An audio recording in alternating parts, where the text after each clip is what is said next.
Apocalipse, capítulo de número 20. Nós vamos fazer a leitura até o versículo de número 6. Apocalipse, capítulo de número 20. Nós vamos fazer a leitura até o versículo de número 6. Nos diz assim a palavra do Senhor: E vi descer do céu um anjo que tinha a chave do abismo e uma grande cadeia na sua mão.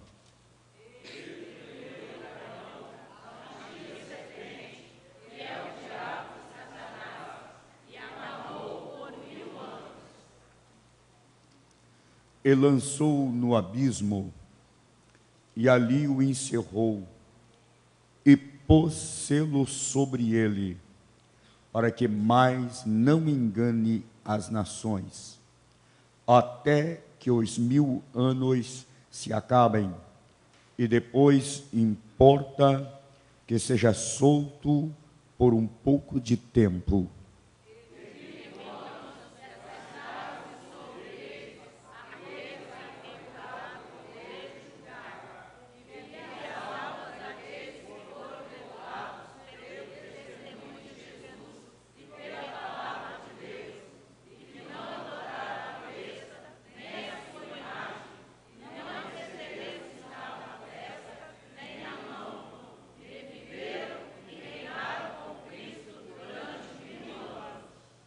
Mas os outros mortos não reviveram, até que os 1000 anos se acabaram. Esta é a primeira ressurreição.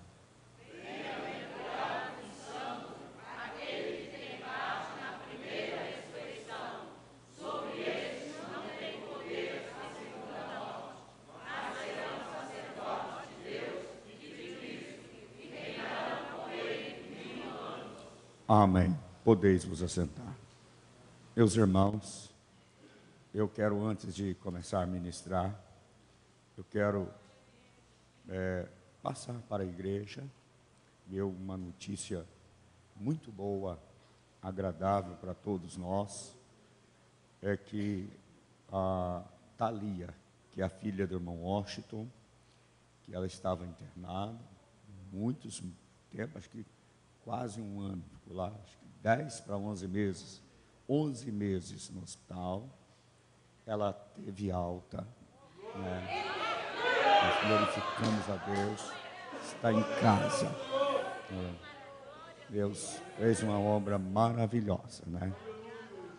Nós alegramos com essa família pela grande vitória que o Senhor concedeu a eles. Nós glorificamos a Deus. Ela ainda está num processo, que saiu do hospital, né? A imunidade ainda baixa, então é preciso ainda criar anticorpos para poder, né, ela poder vir à igreja e estar em local que tem muita gente, mas está passando bem e nós glorificamos a Deus, né, por esse grande milagre que Deus fez. Nós esperamos, vai chegar o dia que ela vai vir aqui, né, oferecer o culto em ação de graça e louvar a Deus com toda a igreja por esse milagre. Eu quero também apresentar a igreja Missionário Mateus, né? Está conosco, veio lá de Alagoas, de Santana do Ipanema, onde ele está lá com a família fazendo a obra missionária, né? Está trabalhando ali, ganhando almas para o reino do Senhor. E hoje ele está conosco. Eu quero dar oportunidade, Mateus, para trazer uma saudação para a igreja, menos uma saudação. Domingo ele vai ter um tempo maior, pelo menos uns 15 minutos, para você trazer uma palavra para a igreja. Mas hoje uma saudação. Vai dizer que Jesus é bom. Glória a Deus. Eu cumprimento a todos com a paz do Senhor Jesus. Glória a Deus. Deus preparou esse momento para que estivéssemos aqui nesta noite, e graças a Deus eu estou muito alegre por estar aqui revendo os irmãos, porque porque ultimamente só tem visto pela internet, né?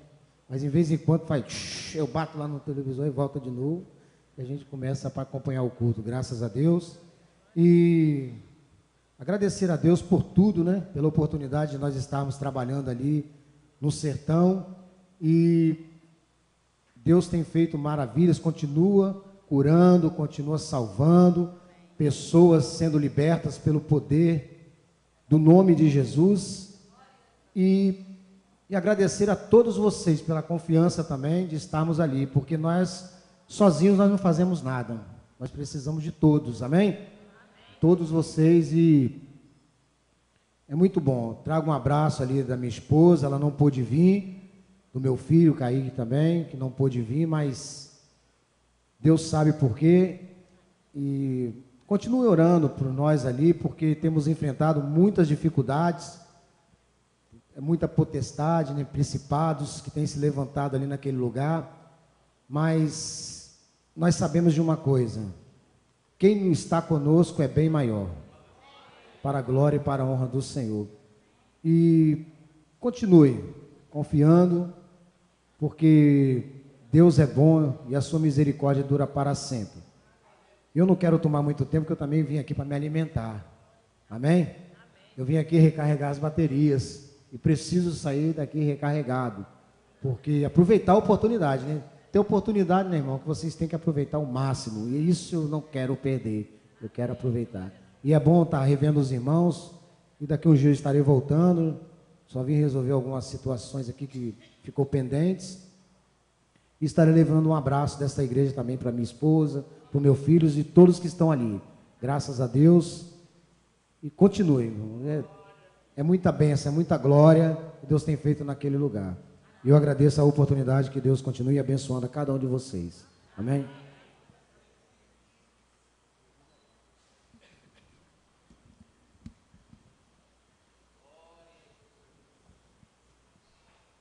Meus irmãos, nós fizemos a leitura aí de Apocalipse, o capítulo de número 20,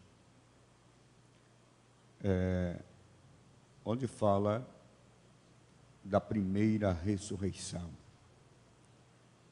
Entre outros assuntos, este texto, ele é bem explícito, bem claro, quando fala da primeira ressurreição dos mortos e também da ressurreição dos ímpios, aqueles que não serão salvos.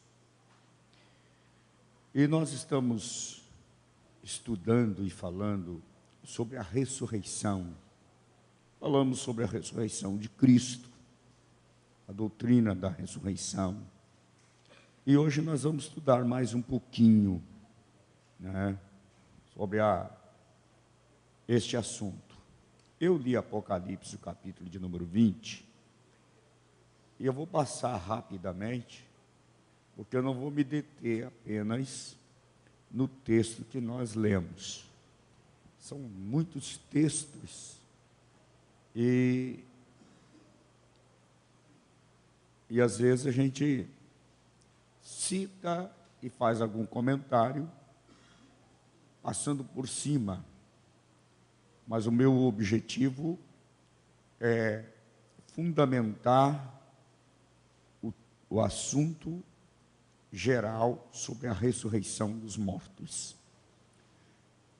Quando nós olhamos e fazemos uma análise dos primeiros versículos do capítulo 20 do Apocalipse, aqui está acontecendo uma visão. João, o apóstolo João, ele tem uma visão dos acontecimentos futuros. João, o apóstolo, ele tem uma projeção da sua mente pelo poder do Espírito Santo. E Deus então mostra a ele acontecimentos futuros. E ele nesses primeiros versículos, ele diz: e vi descer do céu um anjo que tinha a chave do abismo e uma grande cadeia na sua mão. Qual o objetivo do anjo descer com uma grande cadeia na sua mão? O versículo 2 está dizendo assim: e ele prendeu o dragão. Alguns nomes que são atribuídos ao diabo: dragão, antiga serpente, diabo, Satanás. Então, aqui cada nome deste revela algumas características, né, do diabo. E ele foi preso, amarrado. Eu não sei explicar essa cadeia, como que o anjo amarrou Satanás. Viu? Só sei que o poder de Deus, Deus tem o poder, e pelo poder de Deus, ele tornou-se em ação,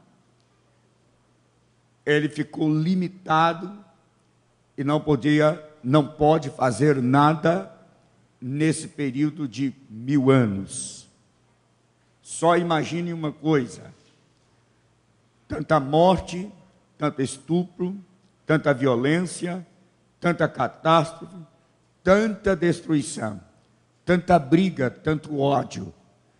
De repente, há uma paz, uma calma. Qual a razão disto? O diabo fora preso. E o tempo da prisão dele é um tempo determinado por 1000 anos. E aí a palavra do Senhor nos diz que depois de 1000 anos, ele será solto por um período de tempo. Quando nós acompanhamos aí o texto diz isso. O que me chama a atenção no versículo de número 3, que o anjo o prendeu, o amarrou, e o colocou, o lançou no abismo. E quando lançou no abismo, foi colocado sobre o abismo um selo. Não existe ninguém que poderia tirá-lo de lá. O selo de Deus, a marca de Deus, ninguém pode violar o selo divino. Deus é a autoridade maior, Deus é a autoridade máxima. Ninguém, Deus está acima de tudo e de todos.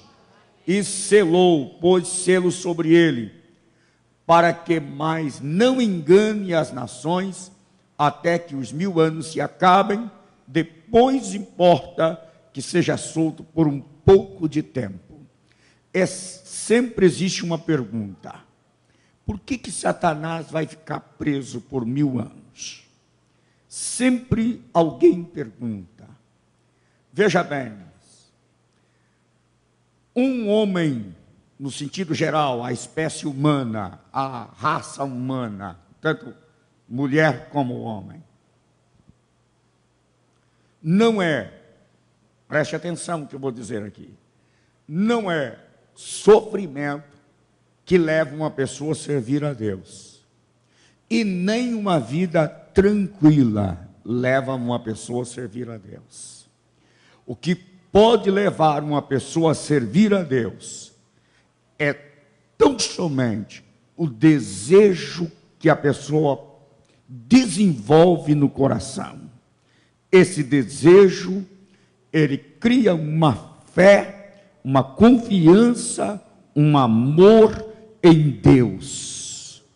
Ele pode sofrer na vida, ele jamais deixa de servir a Deus por causa do sofrimento. Porque ele não serve a Deus por causa da dureza, por causa da vida difícil, por causa do sofrimento. Ele serve a Deus porque existe um desejo dentro do coração de servir e dedicar a vida a Deus. Ninguém serve a Deus porque tem uma vida tranquila, uma vida boa. Preste atenção no que vai acontecer aqui. Deus vai mostrar para os ímpios que ficarem aqui, após o arrebatamento da igreja. Preste atenção no que eu vou explicar.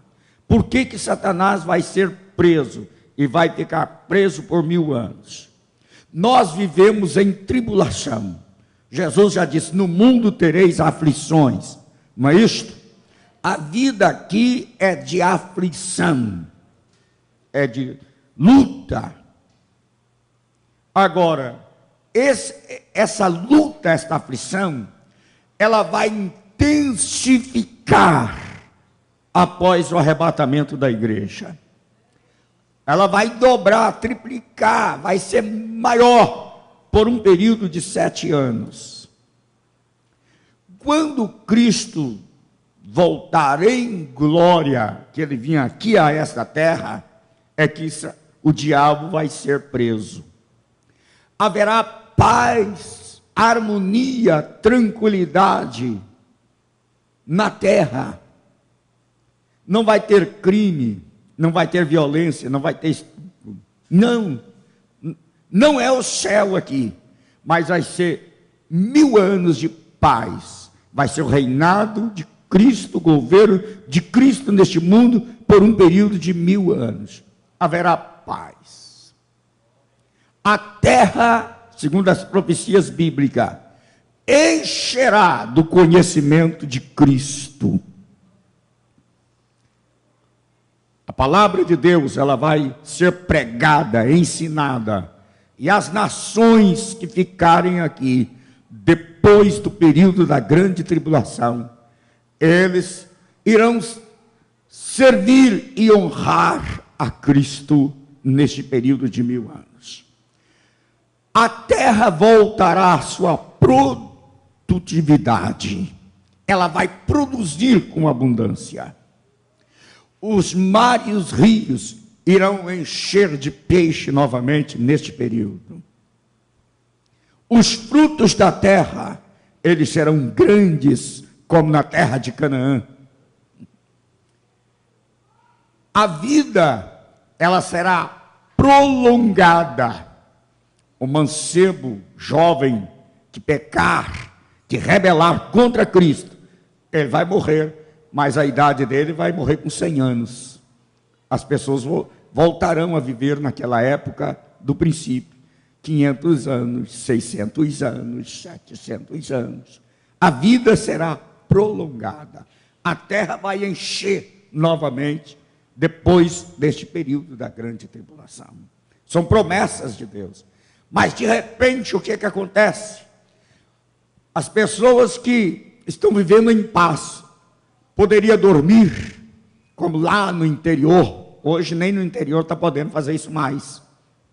Mas no meu tempo de infância lá no interior, dormia-se com janelas abertas. Ninguém tinha medo de entrar um invasor. Paz, tranquilidade. Mas enquanto está tudo calmo, venceu 1000 anos, o propósito de Deus, vai e solta o diabo. E de repente a paz acaba. Volta a ter crime, volta a ter estupro, volta a ter violência, volta a ter assalto, volta a ter tudo de novo. E muitos que adoravam a Cristo, muitos que caminhavam com Ele, de repente, irão virar as costas para Ele e abandoná-lo novamente. Por quê? Deus vai provar que o homem depende dele para servi-lo. Ele depende da fé em Deus, de uma mudança na sua vida para servir a Deus. Não é por sofrimento e nem por ter uma vida tão tranquila que as pessoas vão aprender a servir a Deus. Aí as pessoas vão ver a diferença. Aí, meu irmão, entenda que não é a vida boa que vai fazer a pessoa gerar uma fé e uma confiança em Deus. Nem o sofrimento vai levar uma pessoa a servir a Deus. Às vezes pode sim, através de uma luta, de uma provação, uma pessoa aproximar de Deus.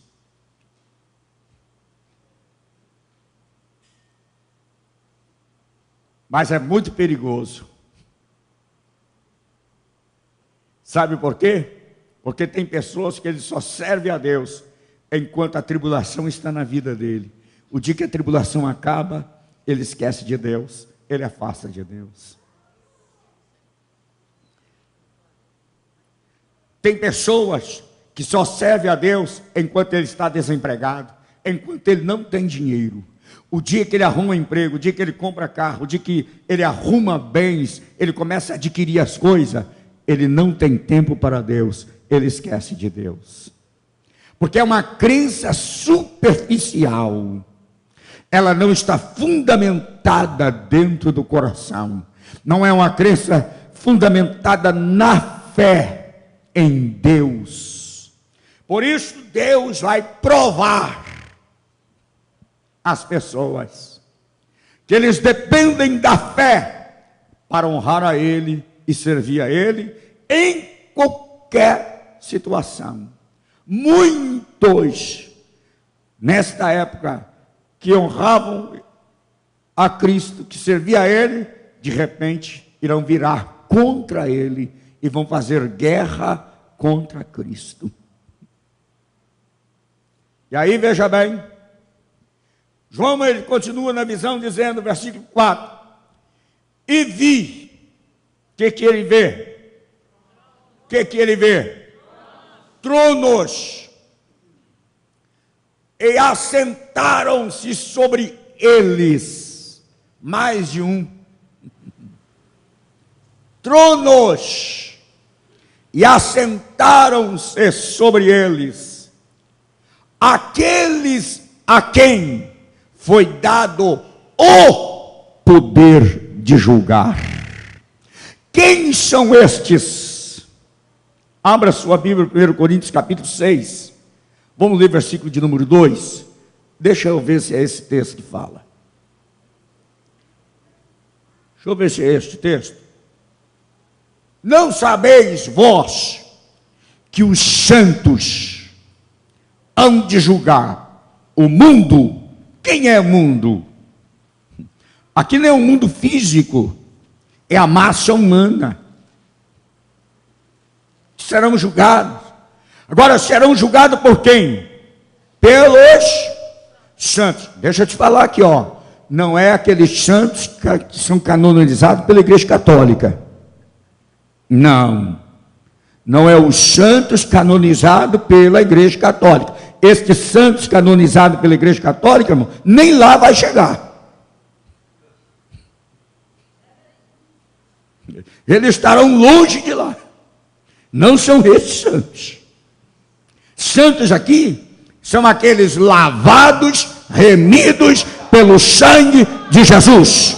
O sangue que foi vertido na cruz do Calvário. Esses são santos. Quantos são lavados e remidos pelo sangue de Jesus? Levante a sua mão. Você quer que o sangue de Jesus te purifique do pecado? Santifica a sua vida? Esses são santos. Aí diz assim, ora, se o mundo deve ser julgado por vós, sois porventura indignos de julgar as coisas mínimas. Aí preste atenção. Se o mundo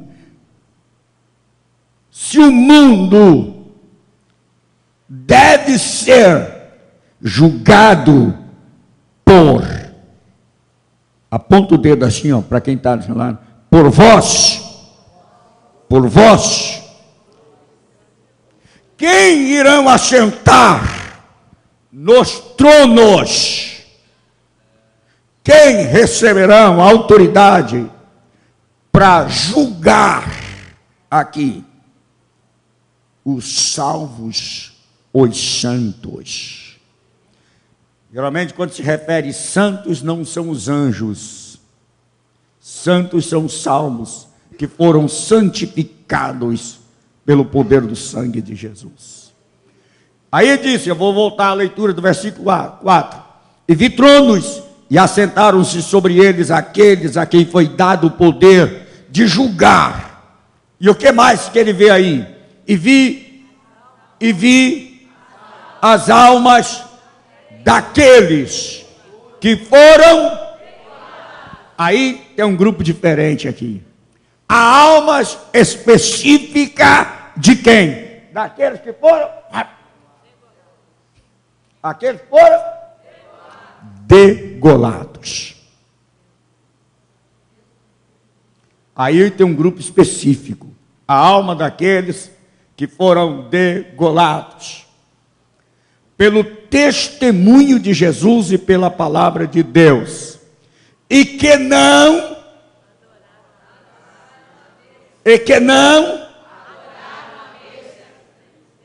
e nem a sua imagem, e não receberam o sinal na testa nem na mão. Estes que foram degolados, o que diz? E viverão, aqui tem um segredo aqui, viverão e reinarão com Cristo durante 1000 anos. Coisa meio profunda aqui. Aqueles que foram degolados no período da grande tribulação. Algumas pessoas dizem que Apocalipse já se cumpriu, estão se cumprindo. Então, a besta já surgiu, vocês estão marcados. Tem uma denominação que diz que o 666 é o domingo, que nós todos são do anticristo. Que nós todos já estamos marcados. Cuidado. E aí, veja bem, se o anticristo já está aí e todos nós estamos marcados, onde estão os degolados? Que eu não vi ninguém morrer, pelo menos aqui no Brasil, porque está dizendo aí.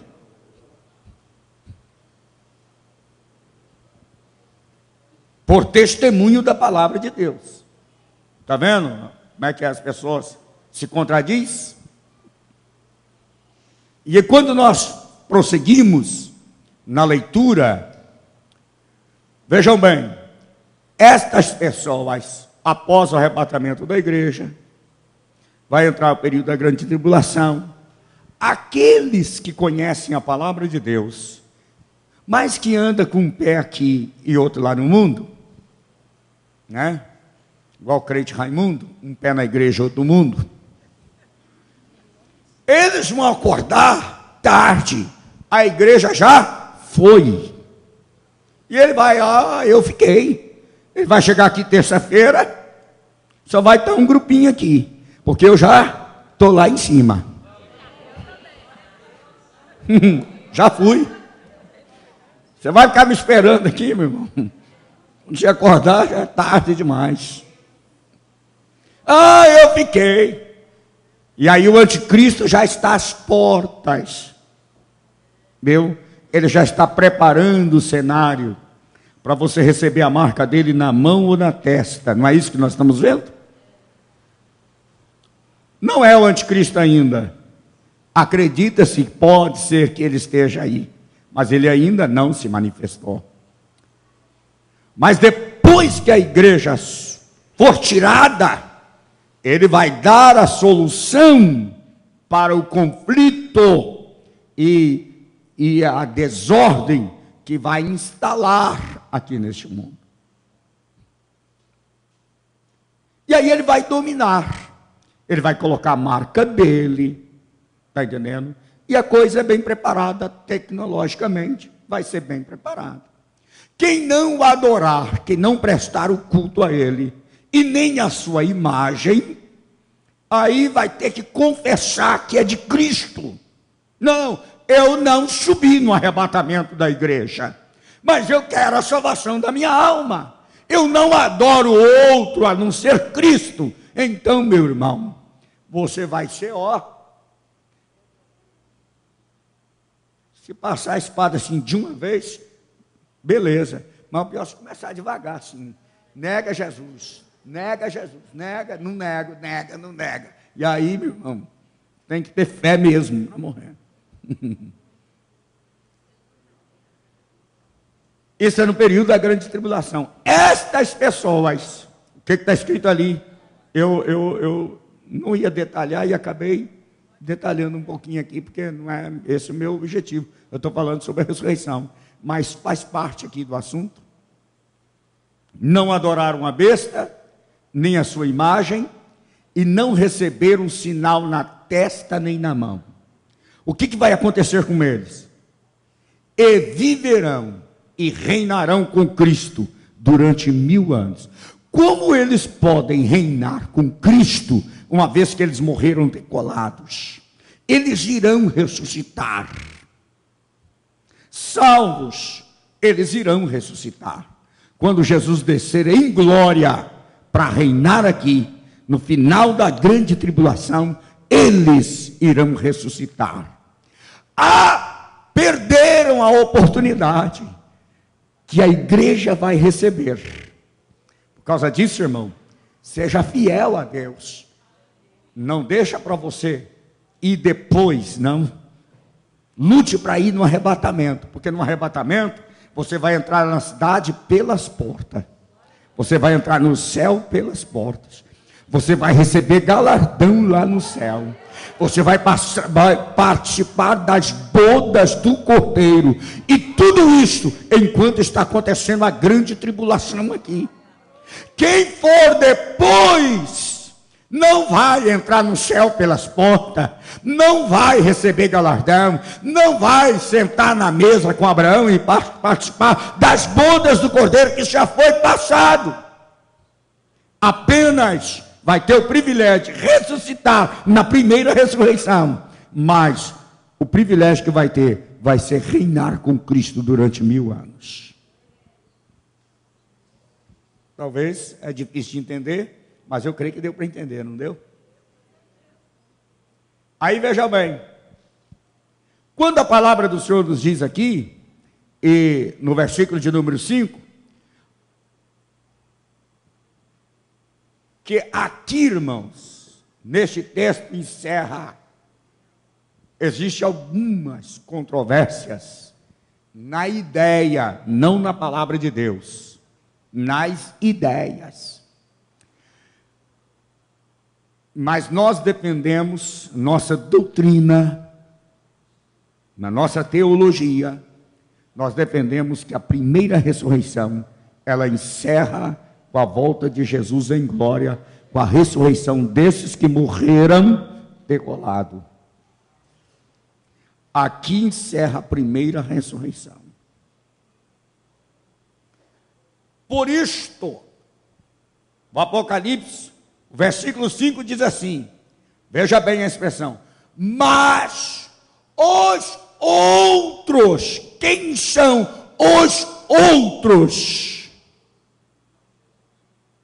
Os outros mortos não reviverão até que os 1000 anos se acabaram. Então, entre o versículo 4 e o versículo de número 5, tem um espaço de 1000 anos. Os salvos irão ressuscitar no final da grande tribulação. Os ímpios irão ressuscitar depois de 1000 anos, quando encerrar o reinado de Cristo, o milênio. Então, entre a primeira e a segunda ressurreição, que é dos ímpios, os não salvos, tem um espaço de quanto tempo? De quanto tempo, igreja? De quanto tempo, igreja? 1000 anos.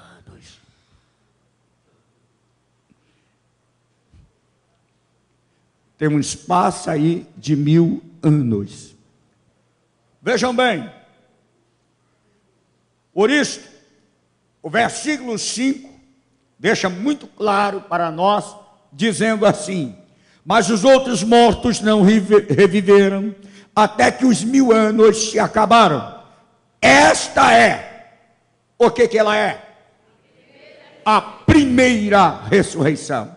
Geralmente, preste atenção, quando se fala da primeira ressurreição, aí tem vários nomes que se dá ao longo das Escrituras Sagradas, a primeira ressurreição. Guarde isso. Eu vou começar a falar agora, mas deixa só encerrar o versículo 6.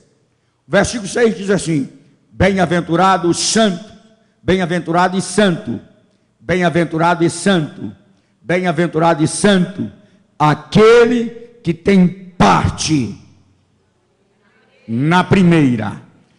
Quem tem parte na primeira é bem-aventurado e santo.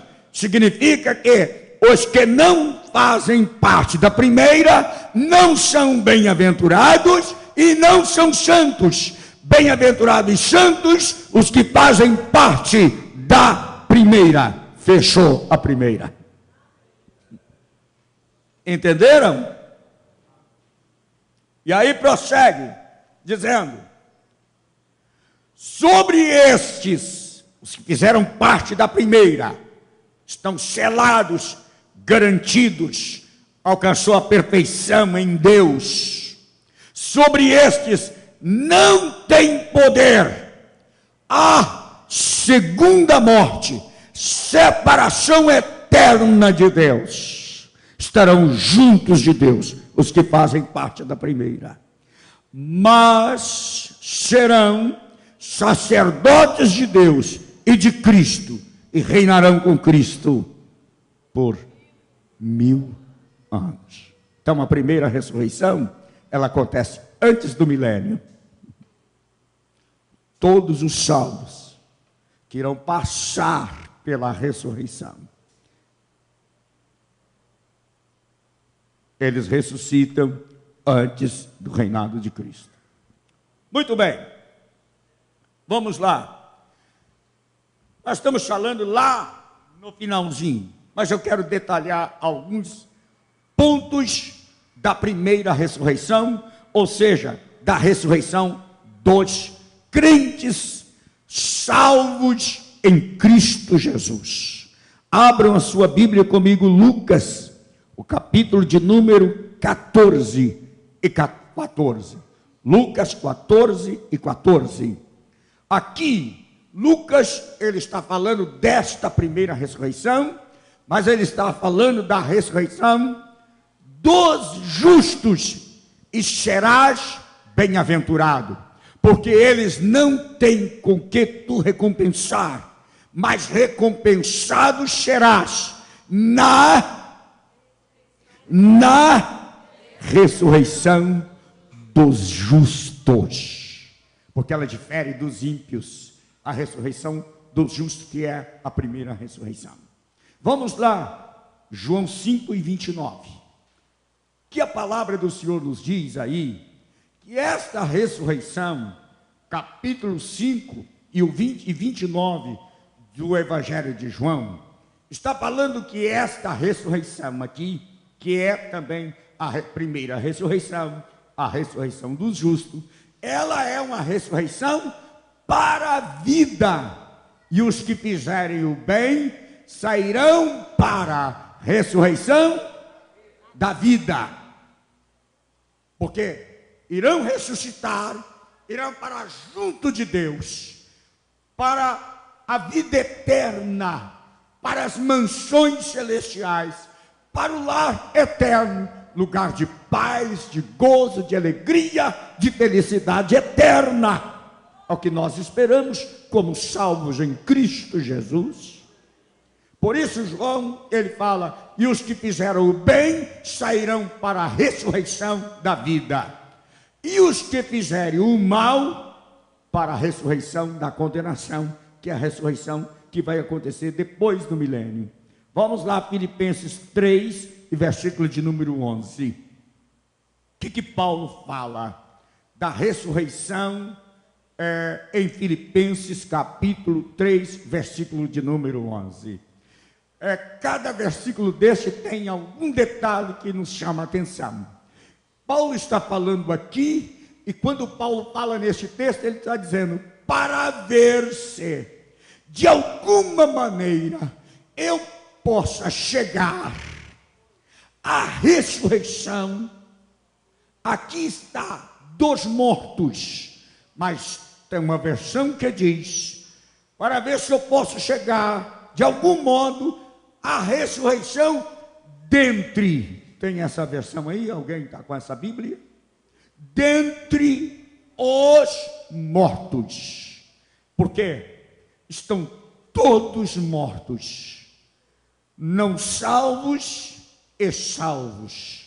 Você chega no cemitério, você não sabe aonde está o corpo do salvo e de não salvo, a menos que tenha lá uma identificação, que dá para você identificar quem é quem.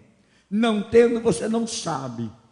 Na hora exata da ressurreição, aqueles que morreram em Cristo, com a fé em Cristo, com a esperança da vida eterna, o corpo deles está lá. Quando Deus falar assim, os que são selados com o meu nome, saiam agora da sepultura. Dentre os mortos, salvos e não salvos, irão ressuscitar. Só aqueles que são selados com o nome de Deus. Por isso, dentre os mortos, tem 1000 mortos, 300 que estão ali, estão selados com o nome de Deus. Os 300 irão ressuscitar, e os que não são salvos irão continuar aguardando a ressurreição deles, que é lá no final do milênio, que é a ressurreição para a condenação. Essa é a primeira ressurreição para a vida. Dos justos irão ressuscitar dentre os mortos. Quem entendeu, diga amém. Se você não entendeu, me pergunta outra hora, eu te explico. Nós já falamos aí, Apocalipse 20, versículo 4, a primeira ressurreição. Vamos lá, Daniel 12, versículo de número 2. Daniel 2 e 2 fala que esta ressurreição é para a vida eterna. E muitos dos que dormem no pó, preste atenção, não são todos. Existem alguns detalhes que nós temos que prestar atenção. Ele não fala que são todos. Ele disse muitos dos que dormem no pó da terra ressuscitarão, uns para a vida eterna e outros para a vergonha e desprezo eterno. Muitos, porque existe aí uma separação. Aqui está falando de uma ressurreição geral, mas existe uma separação. Uns para a vida eterna e outros para a vergonha e desprezo eterno. Meus amados irmãos, na nossa mente tão pequena, frágil, difícil de entender, se não fosse pela revelação divina, sempre há uma interrogação. Mas como pode um morto ressuscitar? Uma pessoa que virou pó, porque a carne, ela se desfaz, ela se dissolve lá na terra. Como pode uma pessoa ressuscitar? Vamos ver o que a palavra de Deus nos diz. Romanos capítulo 8, versículo de número 11. Vamos lá. Romanos capítulo de número 8, versículo de número 11. Vamos ver primeiro Romanos 8 e 11. O que está escrito aí? Aí diz assim: e se o Espírito, eu quero que você preste atenção para você entender. Se o Espírito daquele que dos mortos ressuscitou a Jesus, habita em vós. Vamos lá, por parte. Se o espírito daquele que dos mortos ressuscitou a Jesus habita em vós. Aí eu faço uma pergunta: o Espírito de Deus foi lá e sustentou e trouxe Jesus de volta. Nós estamos falando aqui dessa ressurreição, é a ressurreição física do corpo. Não é a ressurreição da alma e do espírito, que a alma e o espírito é imortal, não morre. Entenda bem, para você não fazer confusão. Ressurreição física do corpo. Alma e espírito não morrem. E principalmente Jesus, que ele tem um atributo da eternidade. Ele é eterno, ele não morre. Os atributos inerentes à divindade. Mas o físico, o corpo, ele foi na cruz e morreu. Mas o Espírito de Deus foi lá e disse assim: eu não deixo esse corpo apodrecer. Eu vou conservar esse corpo aqui 3 dias. O Espírito Santo está lá sustentando ele. Passou sexta, passou sábado, passou domingo. Domingo de manhã, o Espírito Santo diz: vem de volta à vida. O corpo, estou falando de corpo físico, falando físico. Entender isso. Aí Paulo está dizendo: se o Espírito daquele que dos mortos trouxe a Jesus de volta habita em vós. O Espírito de Deus habita em você? Ele habita em você? Agora eu quero que você, vou fazer uma análise mais profunda aqui. Se você for lá no grego, lá assim, habitar, você, vamos dizer que você aluga uma casa e faz um contrato por um período de 1 ano. O que você faz? Você muda para ela, coloca seus móveis lá dentro. O dono, para entrar lá, ele pode até entrar, mas ele não entra sem a sua permissão. Por quê? Eu estou falando de um raciocínio lógico. Você habita, mora naquela casa, embora você não é o proprietário. Se ela for sua, por direito, por escritura, ainda mais, o raciocínio se fortalece mais ainda. Você habita, ninguém pode entrar naquela casa sem a sua permissão, senão é invasão de privacidade. Você habita, você mora, você tem ligação com aquela casa, você está ligado com ela, tem uma ligação psicológica, tem uma ligação legal com aquela casa. Então habitar se traduz casar. O Espírito Santo casa com você, ele não te larga, ele não te deixa, ele habita em você. Aleluia. Por isso que Paulo diz: se o Espírito daquele que dos mortos ressuscitou a Jesus habita em vós, casou com você, ele mora em você, ele fez habitação em você, o que vai acontecer? Aquele que dos mortos ressuscitou a Cristo,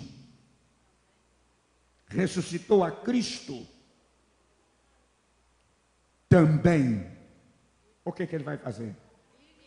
Vai vivificará o vosso corpo mortal pelo seu Espírito que em vós habita. É muito profundo isso aqui, e eu quero te explicar uma coisa aqui para você entender, porque às vezes cria uma certa confusão. Eu quero que você preste atenção. Antes de Jesus, eu quero que vocês olhem para mim, irmão, e preste atenção no que eu estou falando. Não comece a criar imaginação não, senão você não vai entender o que eu estou falando. Porque enquanto eu estou falando, a pessoa começa a viajar para lá, viaja para cá, viaja para lá, viaja para... E você não entende do que eu estou falando. Olha aqui para mim e preste atenção. Enquanto Jesus não fora na cruz, enquanto ele não passou pela cruz, ele era impedido de estar em mais de um lugar, por causa da limitação do seu corpo. O seu corpo, embora ele sendo divino, mas ele ocultou todos aqueles, ele deixou, desinfeitou da sua glória, deixou lá oculto, guardou aquilo dele, e viveu como homem, sujeitou essa limitação nesse corpo. Por isso que quando ele morreu, ele teve que passar primeiro por esse processo de morte, e o Espírito de Deus foi lá e deu vida espiritual, este corpo que Jesus habitou nele. Preste atenção no que eu estou dizendo. A ressurreição é do corpo. Este corpo apenas tinha vida biológica, no sentido humanamente falando, embora ele fora gerado por obra e graça do Espírito Santo. Mas ele tinha vida biológica, ele não tinha vida espiritual nele, na carne e no corpo. Por isso ele morre e ele ressuscita. E quando ele ressuscita, o Espírito Santo de Deus vem sobre aquele corpo e diz: agora eu te dou vida espiritual ao corpo.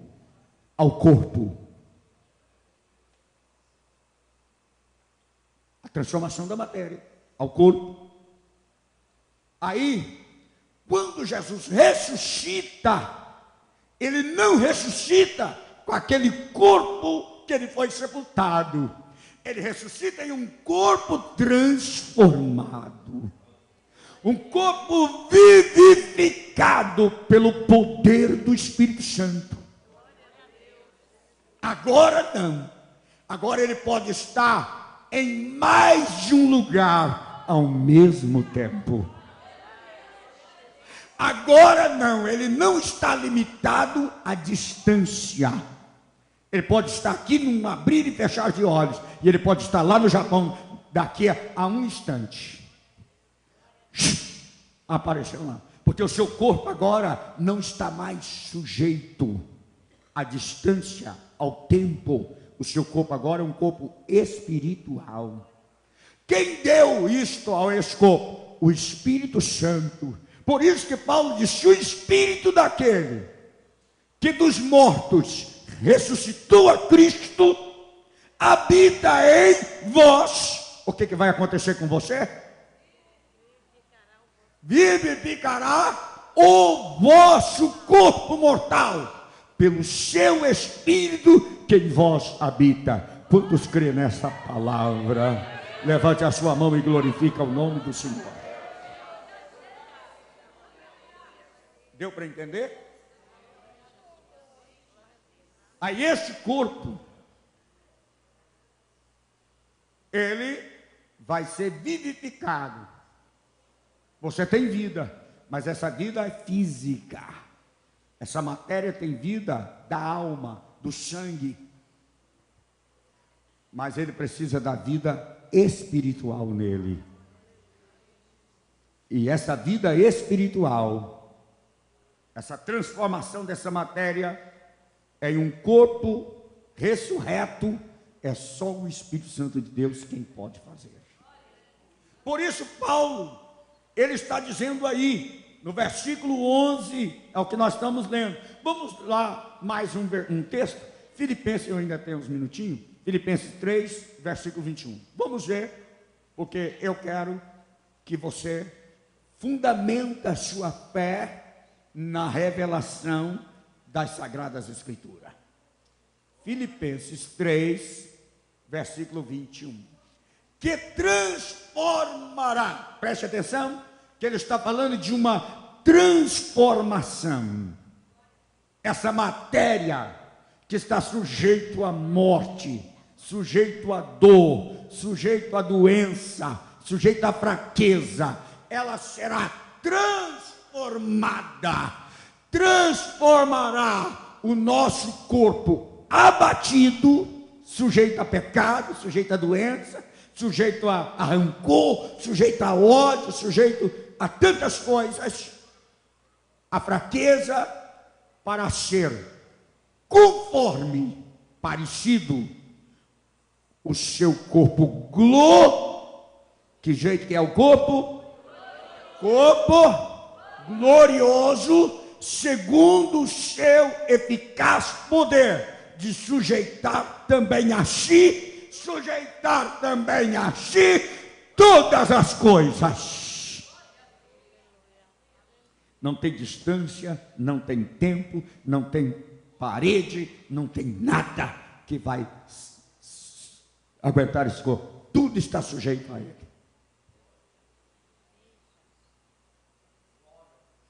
Dá para você dar um glória a Deus? Aí veja bem, o nosso corpo vai ser semelhante ao corpo do Senhor Jesus. Vamos mais um. 1 Coríntios 6 e 14. 1 Coríntios 6 e 14.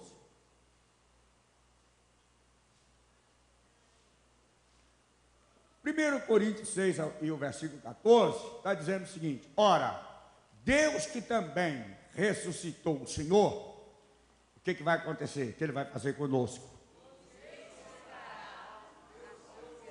Ele nos ressuscitará a nós pelo seu poder. É o poder de Deus. O Espírito Santo vai chegar e vai dizer assim: levanta, eu te transformo agora. Você sumiu lá no pó, sua matéria. O Espírito Santo ele vai chegar. Expressão minha. E aparece aí. Ele vai brotar lá da terra um corpo espiritual. Glorioso. Não te preocupe, irmão. Cria na promessa de Deus, na revelação divina. Por causa disso, Paulo, quando ele disse assim: em todas estas coisas, eu e você, nós somos mais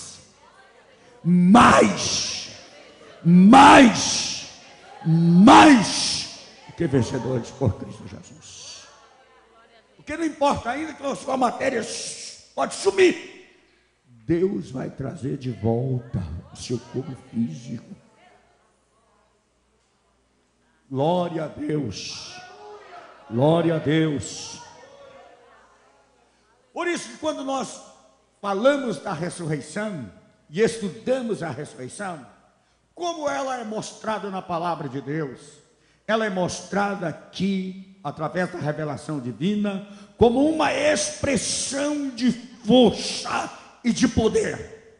É uma expressão de força e poder de Deus. Deus é criador. Vamos ver lá, é muito conhecido, Eclesiastes 12 e 7. Coloca na tela para mim, Eclesiastes 12, 7. Ora, eu pó e o pó. E o pó, o que nós somos? O que nós somos? O que nós somos? Pó. Nós saímos da onde? Do pó. Um dia Deus juntou um monte de barro. Fez um monte de barro. Começou a amassar.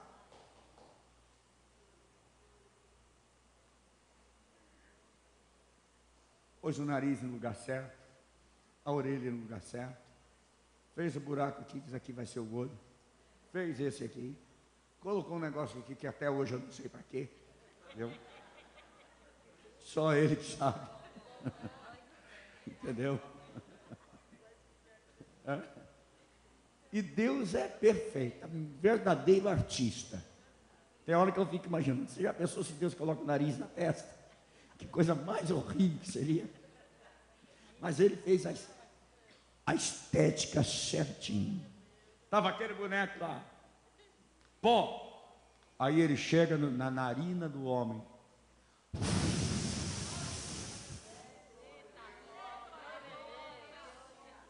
E aí o homem foi feito alma vivente.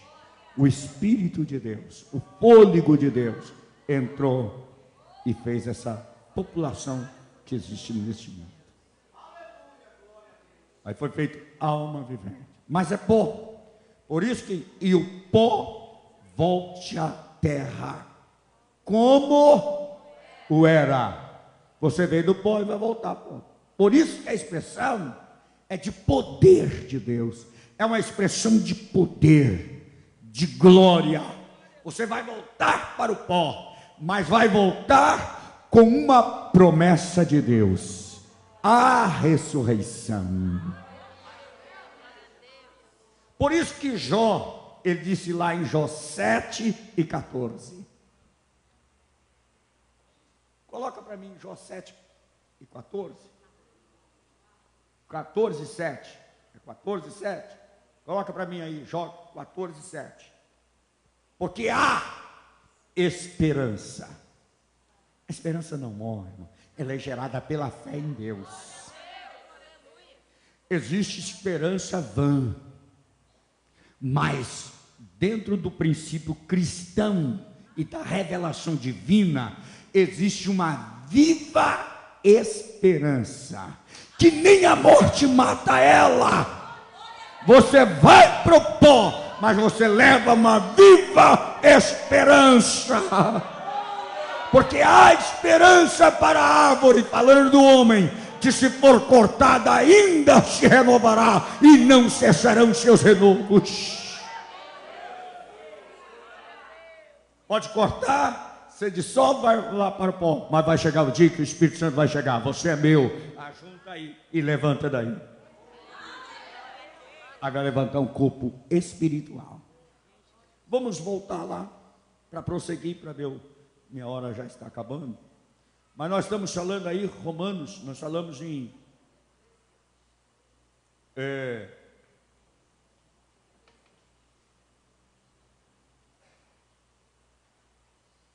Eclesiastes 12:7, não foi isso? 12:7. Preste atenção. O poder de Deus volta para o pó como era. A limitação humana encerra. A vida física, ela encerra ali.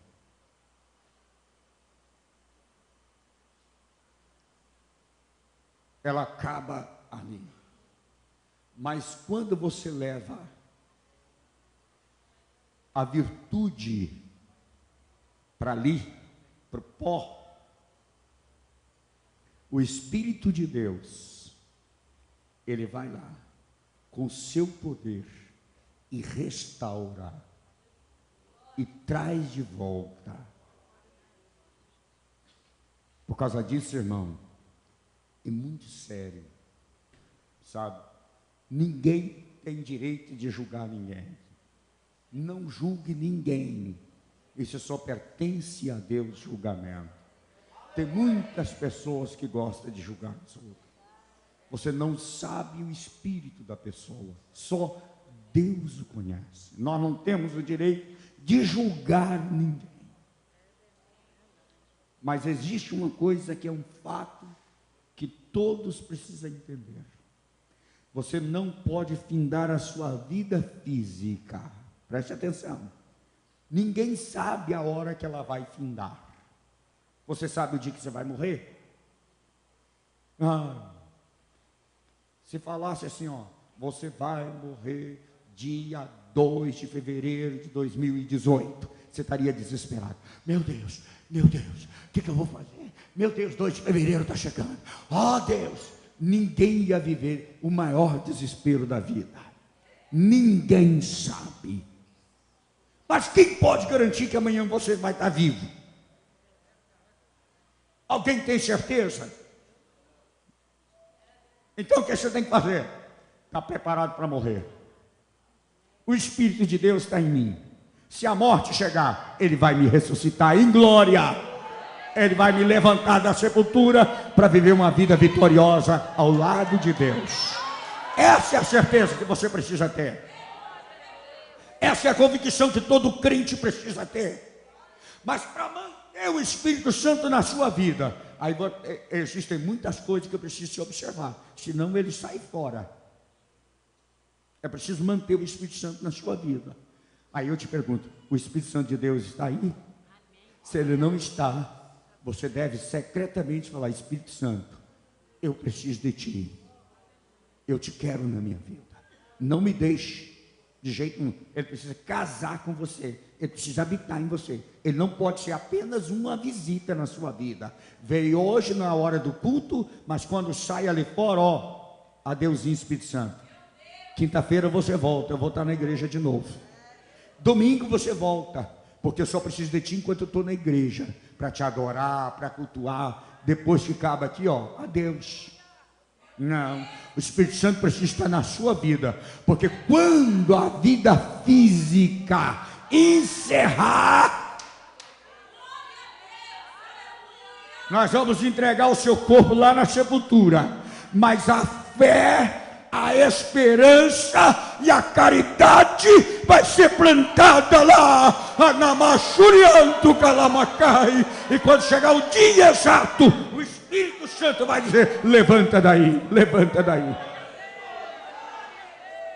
Mas se você for sozinho para a sepultura, meu irmão, aí nós não podemos julgar. Só vai saber quem é quem de verdade nesse dia. Nesse dia. Aqueles que ficarem vivos serão transformados o seu corpo. Não precisa descer a sepultura. Na vinda de Jesus, o corpo vai ser transformado. Por isso que Paulo, quando ele fala neste texto, ele está dizendo: porém, no pó em que o corpo é transformado, ele está ali como que uma semente. Esse corpo é uma semente. Eu vou só ler aqui, não vou dar tempo para eu comentar, tem que parar. 1 Coríntios 15, 36 e 37. 1 Coríntios 15, eu já vou encerrar. 36 e 37, está a hora de eu parar.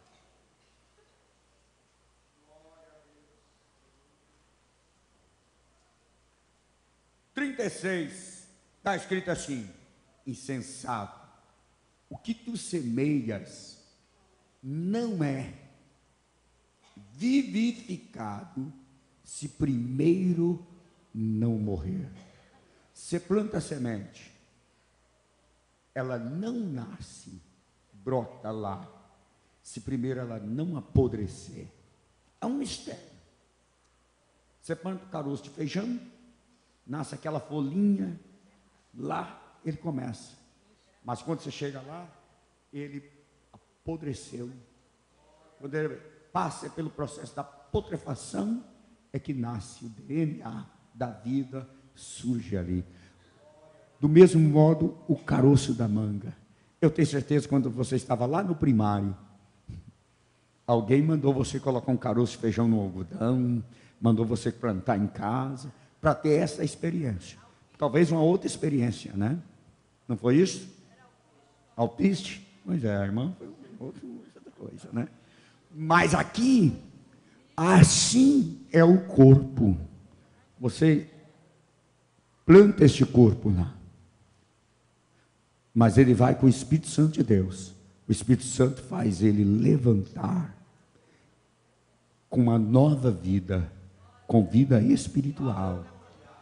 Aí o versículo 37, ele está dizendo o seguinte: e quando semeias, não semeias o corpo que há de nascer, mas o simples grão, como de trigo, ou de outra qualquer semente, mas Deus dá-lhe o corpo como quer, e cada semente o seu próprio corpo.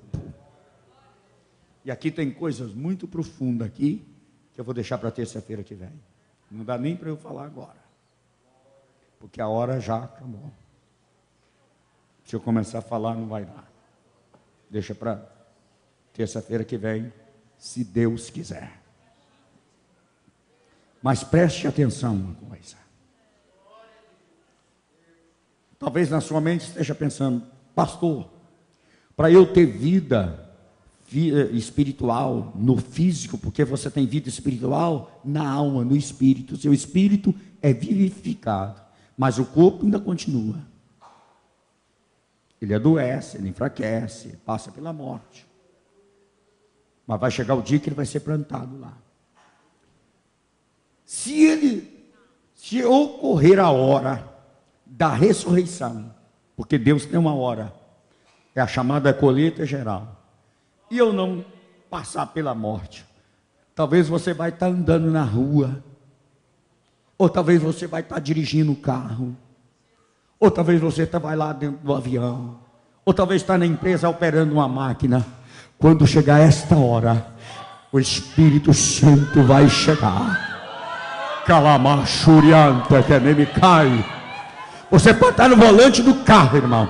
O carro vai ficar desgovernado, mas ele vai te encher de vida, vida do Espírito, vida de Deus, e vai transformar esse corpo velho, cansado, e você vai subir ao encontro de Jesus nas nuvens, para viver vitoriosamente com Ele para sempre. Quantos têm esta esperança, levante a sua mão e diga: ora bem, Senhor Jesus.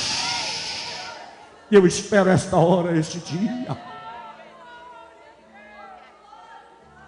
Por que servimos a Deus? Para que servimos a Deus? Servimos a Deus porque temos a esperança de uma vida melhor do que esta na eternidade. Vamos viver para sempre com Ele na glória. Deus abençoe os irmãos.